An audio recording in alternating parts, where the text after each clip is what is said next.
Some saw it as pride, others called it pure nerve, but for Red Bull, it was simply a matter of staying alive.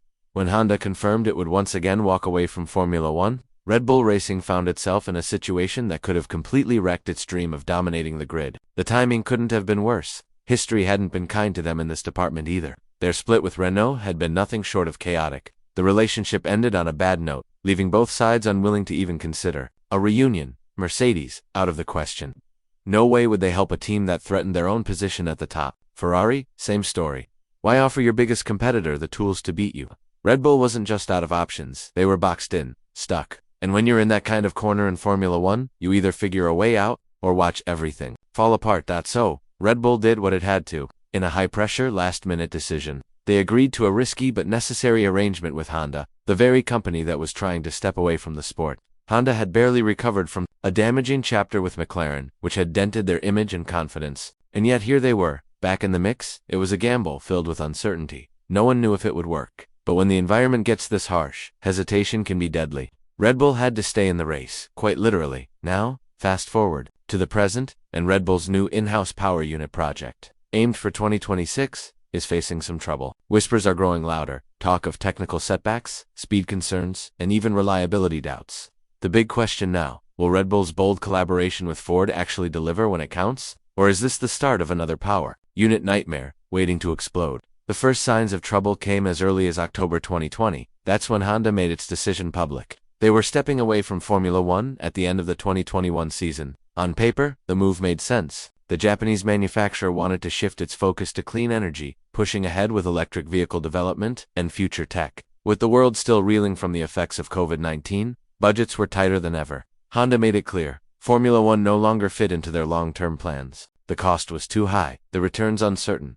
For Red Bull, this wasn't just bad news, it was a nightmare. Their choices were evaporating fast. Mercedes and Ferrari had already made it known that there would be no engine deals for one of their strongest opponents. The memory of the Renault fallout was still too fresh, too bitter. Rebuilding that bridge, not even worth trying. As the 2022 season approached, Red Bull, one of the most dominant teams in the sport, was staring at the very real possibility of having no engine supplier at all. The paddock was buzzing. No one could quite believe it, a top-tier team, without a power unit.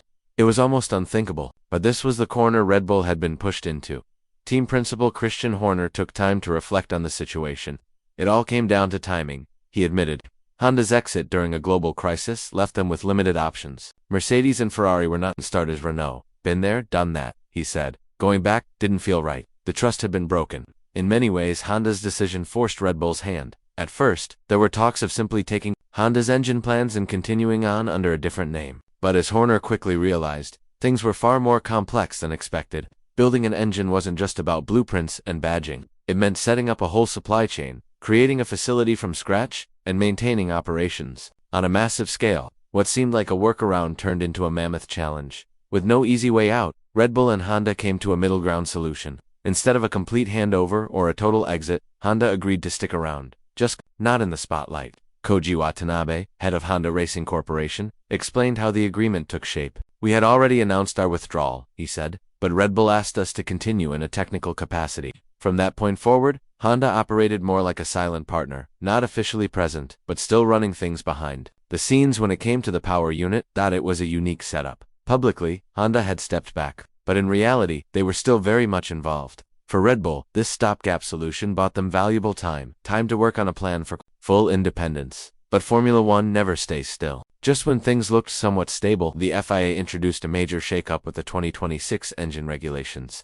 These new rules called for engines with equal reliance on electric and combustion power, and a full switch to sustainable fuels. Suddenly, F1 wasn't just about racing anymore, it was aligning with future energy trends. And that, once again, pulled Honda back in. Despite walking away just a couple of years earlier, the new rule changes were too tempting for Honda to ignore. Watanabe openly admitted that the 50-50ths power balance and the move to carbon-neutral fuels matched Honda's vision perfectly. So, yet again, they reversed course. Honda announced a full return to the sport, but by then, things had changed. Red Bull was already heading down a different path. Their sights were set on becoming fully self-reliant, with Red Bull powertrains already underway. They weren't going to throw all that investment aside. Still, talks continued between the two sides, trying to figure out if a shared project was possible.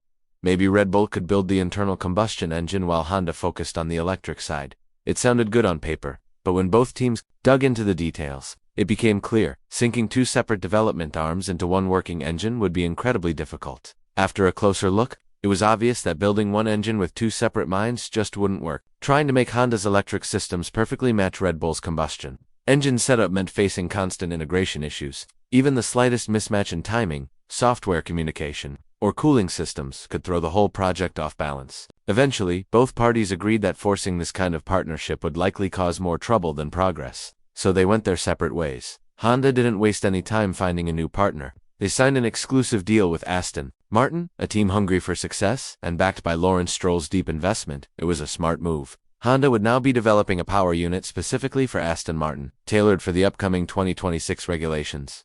For any engine manufacturer, that kind of direct collaboration is gold. Meanwhile, Red Bull had already made its move. At the launch of their RB18 in 2022, the team sent shockwaves through the paddock by revealing a surprise partnership, not with another Formula One team, but with a historic name in motorsport. Ford. At first, many didn't take it seriously. They thought it was just for show, maybe a branding deal to put the blue oval on the engine cover and stir some nostalgia. But as more details emerged, it became clear that Ford wasn't here to stand in the background. Their involvement was hands-on and meaningful. Despite having been out of the sport for years, Ford still ranks among the most successful engine makers in Formula One history. With 176 Grand Prix wins, they trail only Mercedes and Ferrari. And now, they were back in the mix, not just in name, but in effort. Over the 2 years since the announcement, it became increasingly obvious that Ford's role was much deeper than anyone expected. Ford wasn't just lending its badge. They brought serious technical firepower to the table. One of their major contributions? Advanced 3D printing technology, which allowed Red Bull to produce complex engine parts with high precision and speed. These weren't just ordinary components. They had to perform under extreme heat, pressure, and speed, the kind of conditions you only find in top-level motorsport. Ford's global expertise stretched well beyond motorsport. Engineers from different departments across the company joined the project. It became a massive collaborative effort. According to Red Bull team principal Christian Horner, the team wasn't under any illusions. This was going to be an enormous challenge. He explained they had less than a year to get everything right, with constant development and testing cycles ahead to prepare for the 2026 season, but not everything was going smoothly.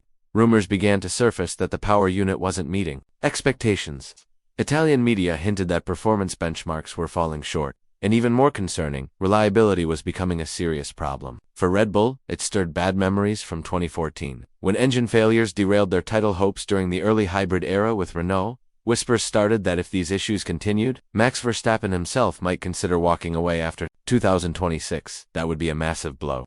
Red Bull's top driver and biggest asset, potentially exploring other options, lit a fire under the team. Still, if there's any organization that knows how to flip the odds, it's Red Bull. They've turned doubters into believers before. They've built winning machines from the ground up and rewritten what's possible in modern Formula One. If they can fix their current challenges and make the Ford partnership a success, they won't just be contenders in 2026. They could change the future of the sport. So now the question is, can Red Bull and Ford pull it off? Can they close the gap to Ferrari and Mercedes? Or will their lack of engine building history hold them back? Drop your thoughts in the comments. That's all for now.